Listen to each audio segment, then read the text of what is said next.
ના પાડી હતી ને કે ન જાવું આપણે, પણ તું જીદ લઈને બેઠી હતી. જોયું ને હું પરિણામ આવ્યું. મને ખબર જ હતી કે આ ભાભી છે ને કોઈ વાતે નહીં માને. તમારી વાત હાસી છે, પણ મને એમ થયું કે આટલા વરસ વયા ગયા ને તો કદાચ ભાભીમાં કઈક સુધાર આવ્યો હશે, પણ આ બાઈ તો એવી ને એવી જ રહી. ઓલી કહેવત છે ને કે કૂતરાની પૂંછડી 100 મહિના જમીનમાં દાટી રાખો ને તો કોઈ દી સીધી ન થાય. આ ભાભીનું એવું જ છે. હાવ આવી નહોતી થઈ રહી બાઈને. ઘણા આટલા વરસ પછી તો ભૂલી જાય ને બધું, પણ એને તો હજી ઈ મગજમાં રાખ્યું છે. અમુક માણસો જ એવા હોય, હા મરે ને તોય આ બધું ન ભૂલે. હા એને લીધે જ આ અમારા ભાઈઓમાં ઝઘડા થયા છે. ઓલો કે ને કે બાઈ છે ને લગ્ન કરીને ઘરે આવે ને તો કા ઘરને તારે અને કા ઉજાડે, અને આ બાઈએ એ જ કર્યું. આખા પરિવારને વેર વિખેર કરી નાખ્યું. જોયું, ઈ બાઈએ ખાવાનું તો ઠીક, પાણીનું ન પૂછ્યું, અને આપણે 2 દીથિયા ભૂખ્યા છીએ. મને છે ને બહુ ભૂખ લાગી છે. કેતા હોય તો એક કોકની ઘરેથી રોટલો માંગી આવું. ના ના, આ કેવી વાત કરે છે? મરી જાવું પણ ભીખ નહીં માંગી.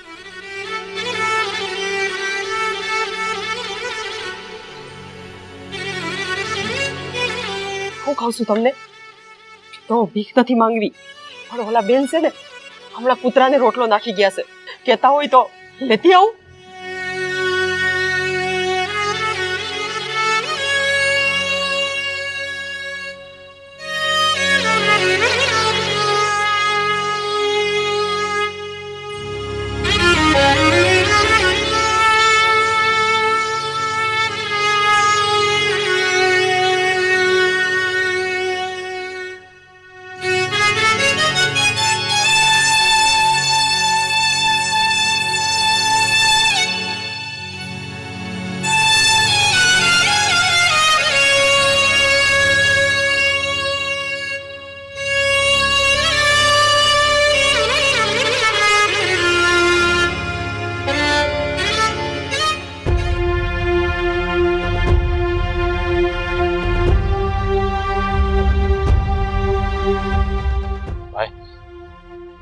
તમે કોણ છો અને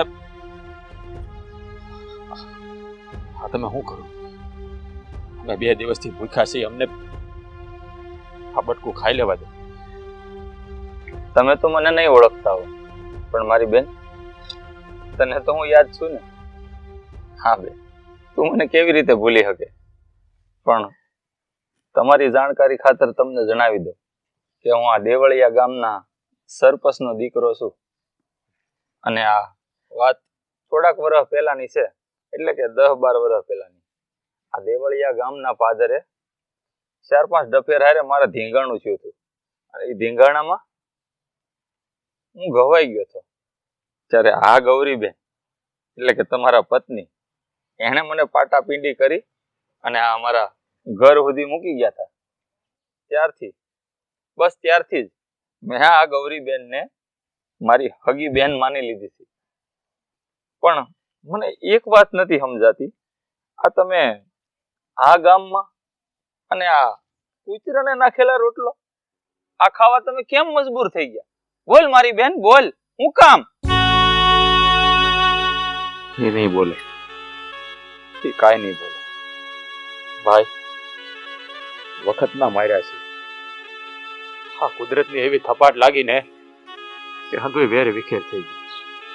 આ ગામમાં મારો ભાઈ રહે છે, એની પાસે અમે 2 જણા મદદ માંગવા આવ્યા હતા, પણ મારા ભાભીનો સ્વભાવ બહુ આકરો છે. એને અમને નો કહેવાના વેણ કીધા અને અમારા બેનું અપમાન કર્યું અને અમને ખાધે મૂક્યા. 2 દિવસથી કાંઈ ખાધું નહોતું ભાઈ. તમારા બહેનને બહુ ભૂખ લાગી એટલે મજબૂરીમાં કૂતરાના રોટલા. તમે એટલી ભૂખ લાગી હોય મારી બેન, કૂતરાને નાખેલા રોટલા તું ખાય? અરે જ્યાં સુધી આ તારો ભાઈ જીવતો છે ને ત્યાં સુધી તારે આ બટકા રોટલા ખાવાની કાંઈ જરૂર નથી. મારી ઘેરે હાલ, તારા ભાઈમાં એટલી તાકાત છે ને તને 56 ભાતના પકવાન બનાવીને ખવડાવશે. હાલ મારી હારે. પણ ભાઈ જો તું નો આવ્યો ને તો તને આ તારા ભાઈના હમ છે. હવે તમે જ કયો. હાલ મારી બેન હાલ.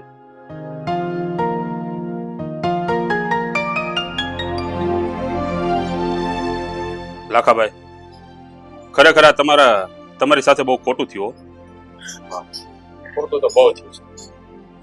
મને તો એમ હતું કે મારો મોટો ભાઈ છે, માં ઝીણો ભાઈ છે તો મને મદદ કરશે. અમને બે જણાને તો ધક્કા મારી ઘરની બહાર કાઢી.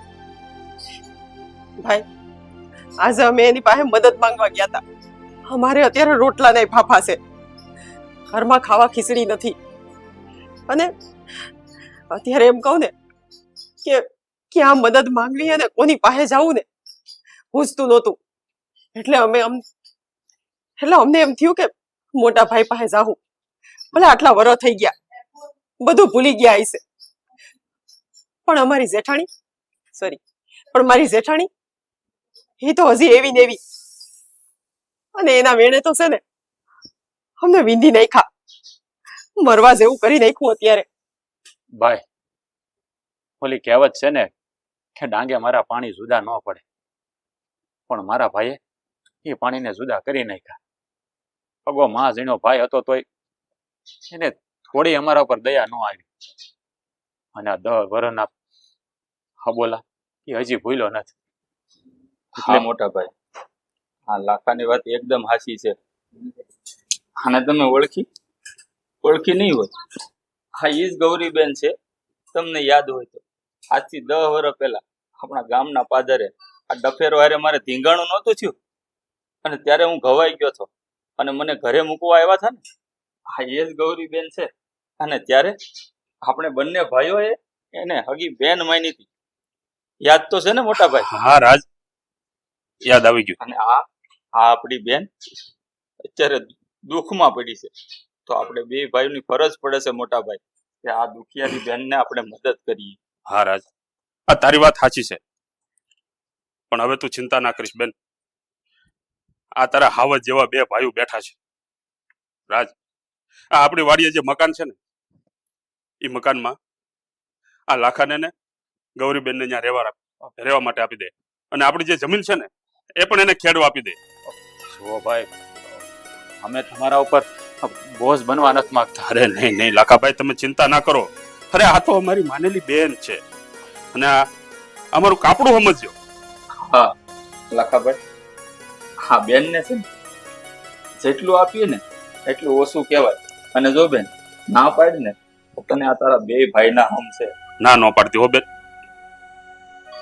આજથી આ અમારું છે ને એ તમારું સમજી અને અહીંયા રહ્યો અને અમારી ખેતીમાં ખેતીવાડી કરો અને જેટલો પાક થાય ને એ હંધોય તમારો. અરે આ કપરી વેળાએ બેન અમે તારી મદદ નહીં કરીએ તો બીજું કોણ કરશે? હે જોયું ગૌરી, કહેવાય છે ને કે જ્યારે પોતાના પારકા થઈ જાય ને ત્યારે પારકા પણ પોતાના થઈ જાય છે. હાસી વાત છે. જોયું, મેં તમને કીધું તું ને કે મારો અંતરાત્મા કહે છે કે કઈક તો સારું થાય છે. અત્યારે હગો ભાઈ કામ નથી આવ્યો, પણ આજે મને માનેલી બેન ઈ ભાઈ આટલા વર્ષે મને કામ આવે છે. સાચી વાત છે બેન તારી. અમે ઓલી કહેવત છે ને કે આ ઉપર વાળો જયારે એક દરવાજો બંધ કરે છે ને ત્યારે 1000 દરવાજા ખુલ્લા કરી નાખે છે. ભાઈ, તમે લોકોએ સાબિત કરી દીધું કે લોહીના સંબંધ કરતા લાગણીનો સંબંધ વધારે મોટો હોય છે. હાથ જોડવાની કાંઈ જરૂર નથી લાખા. અને લાખાભાઈ હવે ચિંતા કરો માં, અને એને તમારે મજાથી ખેતી ખેડો અને આપણી વાડીવાળું મકાન આજ બધું સાફ સફાઈ કરાવી નાખીએ અને ત્યાં રહેવા મળો. તમારો ઉપકાર માનું ને એટલો ઓછો નહીં બેન, આવું ના કરો. ઉપકાર તો અમારે તારો માનવો પડે બેન. એ વખતે જો તે અમારા ભાઈની જો સારવાર કરીને ઘર સુધી ન લાવી હોત ને તો કદાચ આજે અમારો ભાઈ મારી હારે ન હોત. હો બેન, અમે તારા ઋણી છીએ. ના ભાઈ, એ તો મારી ફરજ હતી. અને કદાચ ભગો ભાઈ હોત ને તો એ મારું આટલું નો રાખ. મારી પાસે શબ્દ નથી તમને. અરે બેન, અમને તું તારા હગા ભાઈ જ સમજ ને બેન.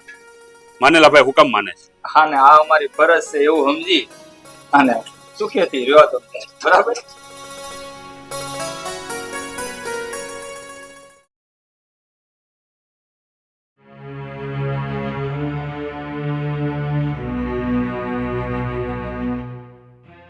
અરે તેવલ બેટા, હમ? હવે પાણી ભરાઈ ગયો તો દાળ ભાત ના આંધણ મૂકો. હા બા, બસ મૂકું જ છું, પણ મારે તમને એક વાત કરવી હતી. શું વાત કરવી? હા, લાખા કાકા ની આવ્યા હતા આપણી ઘેરે, હા તો તમે એને આવી રીતે અપમાન કરીને કાઢી મૂક્યા, ઈ ઠીક નથી કર્યું બા. ઈ હારું ન લાગે. આપણા આંગણે બિચારા ઈ નોધારા હતા ને મદદ માંગવા આવ્યા હતા, અને હા. આપણે ભગવાનની દયા છે કે એટલું ઈશ્વરે આપ્યું છે, તો એને થોડુંક આપીએ તો આપણું કઈ ખૂટી નહીં જાય. એમ આટલું બધું પેટમાં બળે છે તને એનું? હે, હવે તું આજકાલની આવેલી મને ક્યાં શીખામણ દેસ? આટલા વરા પાણીમાં નથી નાખ્યા મેં. જોઈ વિચારીને બોલજે. મારી હામું ડબડબાટી નહીં કરવાની. જરે સમજાઈ ગયું? તારું કામ કર, રસોડામાં જા. બાઉ ડબડબાટી નથી કરતી, પણ તમારી ભૂલ છે ને, તમને સમજાવું છું. તમે બોલો, મને ખબર છે તમે મારાથી મોટા છો, મારી કરતા વધારે દિવાળી તમે જ જોઈ હશે, પણ એનો મતલબ એ નથી કે તમે કાંઈ પણ બોલો ને ગમે એ ફેસલા લ્યો એ બધા હાસા જ હોય. ક્યારેક સામેવાળા માણસની પીડા હોતા ને સમજવી જોઈએ. ઓહો, ભારે વાવ સમજાવવા મને તમે. આ ભૂલ ક્યાં કરવાની, ક્યાં કોને હું કેવું, ઈ હવે તમે બધા મને સમજાવશો એમ? હવે આ હગાવાલામાં અત્યાર સુધી જે કઈ કર્યું ને એ બધું મેં બરોબર કર્યું છે. સમજી ગયા તમે? તમે મને કોઈ જાતની સલાહ સૂચન ન દેતા, બરોબર? તમારું કામ કરો, જાઓ. આ તમે સમજીને વાત નથી કરતા, આ તમે નથી બોલતા, આ તમારો પાવર બોલે છે. ઈશ્વરે રૂપિયો આપ્યો છે ને આપણને, આ એનો પાવર બોલે. પણ એવું નહીં વિચારતા કે રોજ આપણા દાડા આવા જ રહે, કાલ ઉઠીને કાકાના દાડા હારા થાય ને આપણે નબળા દિવસો જોવા પડ્યા, તો ઈ કોની પાસે તમે મદદ માંગશો? એ સુપ બોલ ઘરમાં. આ તારું ઘર છે, મારું છે, તારું છે. સમજી ગઈ તું? આપણું તો હારું વિચાર. એનું જે થાય એના લખણે થયું બધું એને. આપણે નથી એને કઈ કર્યું. સમજી ગઈ તું? કપરા દાડા કોઈ દી કઈને નથી આવતા, અને જેદી આવશે ને તેથી તમને ખબર પડશે, અને તેથી તમે તમારા ગમે એટલા નજીકના કોઈ પણ સગા સંબંધી હશે ને એનો દરવાજો ખટખટાવા જાવ ને તો ઈ હોકારો નહીં દે, અને તેથી હકો ભાઈ જ કામ લાગશે. એ મારે કોઈની જરૂર નથી, મારે કોઈની જરૂર પડવાની નથી. સમજી ગઈ તું? તું તારું કામ કર, જા. બા, કેમ નથી સમજતા તમે? આપેલું કહે ને કે કજ્જાના મોઢા કાળા હોય, અને મારી કોઈ એવી મનોવૃત્તિ નથી કે આપણા ઘરમાં કજ્જો થાય, પણ તમને સમજાવવાની કોશિશ કરું છું તો તમે સમજો. હું સમજુ એમ? તું મને સમજાવીશ અને હું સમજી જઈશ એમ? તું જા છાની મને રસોડામાં જા, બધા ભૂખ્યા હતા. તારું કામ કરને જાને. અત્યારે તારા બાપુએ મને કોઈ દિવસ શબ્દ કહ્યો ને, તું હું મને કહેશ? આજકાલની આવેલી મને શીખામણ દેવા આવે છે. લે, આજુબાજુ વાળા હગાવાલા શું કહે કે ઓલી જયા ને એની વહુ શીખડાવે. જયામાં બુદ્ધિ નથી? જયા ગાંડી છે? બા, રોટલા કેટલા કરવાના છે? વાડીએ દાડિયા કેટલા છે? લ્યો, મહારાણી આવ્યા, આટલા ટાઈમ થી આવ્યા, ઘરમાં રોટલા કેટલા ટીપા ઈ તો ભાન નથી, અને હાહુ મને શીખામણ દેવા દોડાવે. રોટલા બહાર કર, જા બહાર જા. લેટલે કીટલે કેલવા.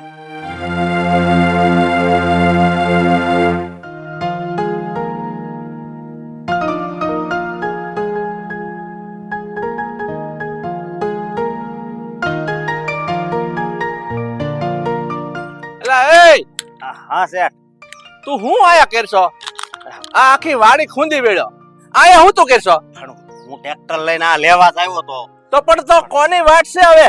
વાટ હવે આ બીજું નવું લાવવું પડશે. આ પતી ગયું છે શેઠ. કેમ પતી ગયું એટલે? હું છું કેટલા વર્ષથી આ આપણે વાપરવી છે, હવે આ મશીન છે એટલે ખરાબ થઈ ગયું છે. તું મશીન છો તું? તને એટલી ખબર પડે આ મશીન છે ને એને 5-15 દી કઈક ઓઇલિંગ કરવું, કઈક હારું હમાર કરાવવું, એવું બધું તારે ધ્યાન રાખવું પડે. તને રાખ્યો છે શું કામ? હા, ઈ ધ્યાન રાખવા જ મને રાખ્યો છે, પણ હું ઈ બધુંય કરતો. તું છે ને કામમાં જરા ધ્યાન નથી દેતો. હું જોઉં છું મારા ઘરમાં પંચાયત વધારે પડતો કરશો. અરે આ જોની ઈ કે આ જૂનું થઈ ગયું એને કાઢી નાખવું પડશે. હવે તું જૂનો થઈ ગયો, તને કાઢી નાખો. બસ બાપુ, આમ જોવા જઈએ ને તો હા, અશોકની વાત હાચી છે. ઘણો સમય થઈ ગયો. હવે આ મશીન છે ને આમે જૂનું થઈ ગયું ને, એવું કામ આપે ને એવું કામ હવે આપતું નથી. તો ઉપાધિ ઘરમાં આપણે લઈ આવશું નવું. આમ પણ વાવણીનો ટાઈમ થઈ ગયો છે ને, તો હવે જરૂર તો પડશે જ ને. હા, એ બધી વાત મૂકો બાપુ, મારે છે ને તમારી યાર એક જરૂરી વાત કરવી હતી. લ્યો, હવે તારે શું જરૂરી વાત બાકી રહી? આ જરૂરી વાત આની યાર હું કારું ન કરું છું, કામે લાયક. તો હવે તારે શું બાકી છે બોલ? મારે કોઈ જરૂરી વાત નહીં કરવાની મારા બાપુ હારે? હે? હા કે રાલ બોલ, હું કેવું તારે? બાપુ, હા મને ખબર પડી કે લાખા કાકા આજ ઘેર આવ્યા હતા આપણી. બસ આ તારા લાખા કાકા છે ને હા. એની વાત તો મારી આગળ કરતો જ નહીં તું. કેમ બીજી વાત હોય ને તો કર. કેમ પણ શું વાંધો છે? વાંધો ઘણો છે મને. એટલે તારા લાખા કાકા ને કાકીની વાત પડતી હોય બીજી વાત કે કેવી હોય તો જો બાપુ, લાખા કાકા તમારા હગા ભાઈ છે અને મને ખબર પડી છે કે એમની પરિસ્થિતિ અત્યારે બહુ ખરાબ છે અને તમારી પાસે મદદ માંગવા આવ્યા હતા. તો તમે એમને ધક્કા મારીને કાઢી મૂક્યા, અડધૂત કરી નાખ્યા. હા કાઢી મૂક્યો. હું કામ કાઢી મૂક્યો તને જ ખબર. હવે એ ડગલે ને પગલે પાંચ પસા માંગવા આવી જાય તો હું મારે કઈ ખેરાજ છે તે લૂંટાવ્યા કરું. ખેરાજની વાત નથી, તમને ખબર છે કે એમની ઘેર મોટું દવાખાનું આવી ગયું હતું ને એટલા માટે એમની આગળ પાછળ કઈ વહેતું નથી. તો આવા સમયમાં જો ભાઈ જ ભાઈને કામ નહીં આવે તો વળી કોણ આવશે? હા શેઠ, અમારી વાત નથી માનતા તમે, પણ આ તો તમારો હગો દીકરો છે એની વાત તો તમે માનો. આમ જોવો કદાચ આ છે ને ભગવાન તમારી પરીક્ષા લેતા હોય. હું તને કહું, તું મારી પરીક્ષા લેવી દેવા દે. ઈ મારો હગો દીકરો છે ને, તું મારો હગો દીકરો નહીં, એટલે તારે મને નહીં સમજાવવાનું. ઈ હજી જ્યાં સુધી મને કઈક કહે ને એનું હું સાંભળી લઈ, ઓકે તારું હું નહીં સાંભળું. એટલે તું એક કામ કર, આ રિપેર કરવાનું છે ને એમાં ધ્યાન દે. અને રહી વાત તારા લાખા કાકાની, તારા લાખા કાકા ભિખારી છે. હવે મારી ઘરમાં આવે ને એ મને મંજૂર નથી. અને તને એક વાતની ખબર નહીં હોય, આ તારો લાખો કાકો છે ને મારી મરજી વિરુદ્ધ ઓલી બાયારે લગ્ન કર્યા છે અને એ બાઈની જીભ હાથ એકની હતી એટલે જ મેં એને ઘેરથી કાઢી મૂક્યા છે. અને એના લખણે એ દુખી થાય છે, મેં નથી કર્યા દુખી કોઈને. વાહ, એમ તો મારો બાનો સીપડો વેદેકનો છે. એ શરમ કર, શરમ. તારી માં વિશે બોલતા તને શરમ નથી આવતી? જે આંસુ છે ને એ બોલવામાં મને જરાય શરમ નથી આવતી. અમારા બાની વાત કરું ને તો એકવાર મોઢું સારું થાય ને પછી ખબર નહીં, અને બ્રેક વગરની ગાડી હોય ને એવી રીતે ચાલ્યા જ કરે. મોઢામાંથી હું બોલવું ને એનું ભાન નથી માર બાન. તો શું કરે? તમને શું કરે હવે? કાઢી મૂકો એને. હું ગાડી મૂકવાની વાત નથી. અરે તમે આ ઘરના વડીલ છો, મેન માણસ છો, મોભી છો. અરે તમે જ મારી બાને નો સમજાવી શકતા હોય તો પછી કોણ સમજાવી લેવાનું? જો ભાઈ, સમજાવવામાં હું બધાને સમજાવું છું, કોઈને બાકી હવે તારો કાકો સમજી જાય ને તો ઘણું છે. એમાં સાગરભાઈ હવે શેઠનું ક્યાં હાલે છે? એ ભાઈ, તું મારી ઇજ્જત કાઢશો કે મારા વખાણ કરશો? એ છે એ હાસુ કહું છું. શેઠાણી તમારું કઈ સાંભળે છે કોઈ દી? હવે તારે મારું સાંભળવું છે? તું સાનો મને મૂંગો ઉભો રે નહીં ભાઈ. અને તું શું કહેતો હતો? આ તારા લાખા કાકા, તારા લાખા કાકા છે ને એના લખણે ખોટી થશે, એના લખણે બરબાદ થશે. એટલે છે ને મારી પર એની તું છે ને ભલામણ કરવી રહેવા દે. એ તો ઓલા જેવું છે, આમ વીતી તમ વીતે ત્યારે ખબર પડે. અત્યારે જેવી લાખા કાકાની પરિસ્થિતિ છે ને એવી તમારી આવશે ને ત્યારે ખબર પડશે એટલે કે એ માણસ કેટલો બિચારો હેરાન થાય છે. એટલે તું તારા બાપને હરાપ દેશો? ખરાબ દેવાની વાત નથી તો બાપ. હું છું આ હું છું. તમારી પરિસ્થિતિ આવી થાય એટલે હું ભિખારી થઈ જાઉં એવું તું ઈચ્છો? એવું નથી ઈચ્છતો. હવે તમારે જે સમજવું હોય સમજો. હાલો અશોકભાઈ, આપણે જઈએ. એલા ભાઈ, તું જા ને. આને એક તો આ માથું ખાતો હતો એમાં તું સમજતો. તું જા, આને રિપેર કરાવવાનું કર. અને ખબર છે ને હમણાં 2 દી પછી જરૂર પડશે આની. આને રિપેર કાઈ નથી કરાવવું. હાલો, મેં કીધું નવું લેવું છે ને. હાલો લે અહીંયા હું મારા બાપ પાસે થાપણ પડી જ નવું લઈ આવીશું. મારા હાલા રૂપિયા કઈ પડી ને ઓલો કાકો ભીખ માંગવા આવે અને નવું લેવું. હું મારા થાપણ પડી રૂપિયા નહીં. અરે હાલા બધા હવે હરખા ભેગા છે.